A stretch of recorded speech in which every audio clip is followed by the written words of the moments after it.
وہ اپنے کمرے کی کھڑکی سے باہر دیکھتی ہے۔ سامنے والے گھر میں ابھی ابھی مہندی کی رسم ختم ہوتی ہے۔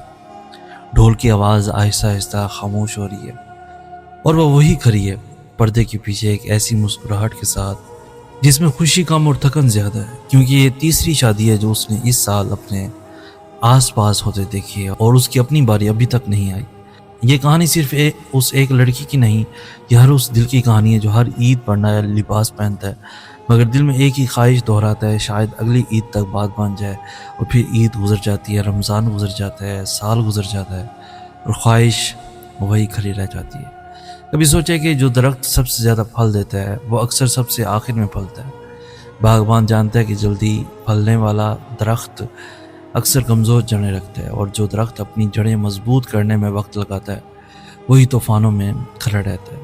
حضرت ذکر علیہ السلام کا وہ لمحہ یاد کرو جب انہوں نے بڑھاپے میں، جب جسم کمزور ہو چکا تھا، اللہ سے اولاد مانگی، اور برسوں نہیں بلکہ ایک عمر گزر جانے کے بعد وہ دعا قبول ہوئی، اور جب ہوئی تو ایسے انداز میں ہوئی کہ پوری قوم حیران رہ گئی۔ اب ایک لمحے کے لیے رک جاؤ اور اپنے آپ سے ایک سچا سوال پوچھو، کیا تم نے صرف انتظار کیا یا انتظار کے ساتھ ساتھ اپنے اندر بھی جھانکا ہے؟ کیونکہ اکثر ہم دعا تو کرتے ہیں مگر اپنے ارد گرد پھیلی وہ چھوٹی چھوٹی دراریں نظر انداز کر دیتے ہیں جو برکت کو روک دیتی ہیں۔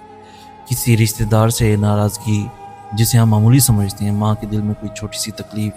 جسے ہم بھول چکے ہیں، کسی کا حق جو ادا نہیں ہوا، یہ باتیں شادی سے بظاہر بعید لگتی ہیں مگر روحانی طور پر راستے بند کر دیتی ہیں۔ اور پھر ایک اور بات ہے جسے شاید کسی نے تم سے کبھی نہیں کہی، جتنا وقت گزرتا ہے اتنا ہی ایک خاموش سوال دل کے کسی کونے میں جنم لینے لگتا ہے، آخر میری ہی باری کیوں دیر سے آ رہی ہے؟ اور یہ سوال اگر دل میں بڑھتا رہے، آہستہ آہستہ اللہ سے ایک خاموش شکایت میں بدل جاتا ہے۔ ظاہر میں نماز جاری رہتی ہے، دعا جاری رہتی ہے، اور مگر اندر ایک تھکن گھر کر لیتی ہے، اور یہی تھکن دعا کی اس طاقت کو کمزور کر دیتی ہے جو مکمل یقین سے پیدا ہوتی ہے۔ امام جعفر صادق علیہ السلام نے فرمایا کہ اللہ سے بہترین گمان رکھنے والا کبھی مایوس نہیں ہوتا، یعنی جتنا انتظار طویل ہو، دل میں یہ یقین اتنا ہی مضبوط رکھنا کہ اللہ کا فیصلہ بہترین ہے۔ اب سوچو اس دن کے بارے میں جو ابھی نہیں آیا مگر آئے گا ضرور، وہ دن جب یہی انتظار، یہی راتیں، یہی خاموش دعائیں ایک کہانی بن جائیں گی، ایک ایسی کہانی جو تم اپنی بیٹی کو سناؤ گی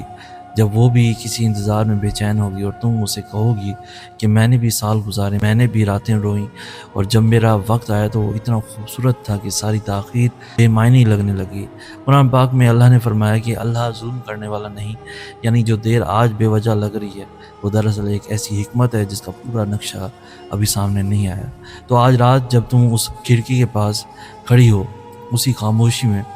تو اس بار وہاں تھکن نہیں بلکہ ایک نرم سا یقین لے کر کھڑی ہونا۔